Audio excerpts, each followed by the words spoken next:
கல் மனதையும் கரைய வைக்கும் பெரியவா பேரருள். உன்னோட அடுத்த புரோகிராம் என்ன? பெரியவாளின் திருவாக்கிலிருந்து டமால் என்று வந்து விழுந்தது. பல முறை கேட்டாலும் திகட்டாத மெய் சிலிர்க்கும் ஆனந்த கண்ணீர் வரவழைக்கும் நிகழ்வு இது. தினமும் சாப்பாட்டுக்கே வழியின்றி கஷ்டப்படும் ஒரு பரம ஏழை. பெரியவாளுடைய மகா மகா மகத்துவமோ அந்த எளிய உருவத்தின் கருணையோ எதுவுமே அவருக்கு தெரியாது.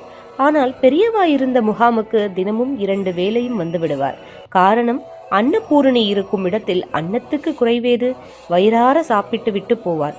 பெரியவா அந்த கிராமத்தை விட்டு கிளம்பியதும் பழையபடி பசி பசி பசி. குடும்பத்தில் 4-5 உருப்படிகள். என்ன செய்வது? பேசாமல் தற்கொலை பண்ணி கொண்டு விடலாம் என்று முடிவு பண்ணினார். ஒரு கஷ்டத்திலிருந்து தப்பிக்க அதைவிட பெரிய கஷ்டத்தில் மாட்டிக்கொள்ளப் போவதை இம்மாதிரி தற்கொலை எண்ணம் கொண்டவர்கள் அறிவதில்லை. சந்திரமௌலீஸ்வரர் பிரசாதத்தை கொஞ்ச நாள் சாப்பிட்டிருக்கிறார் இல்லையா? எனவே சாவதற்கு முன்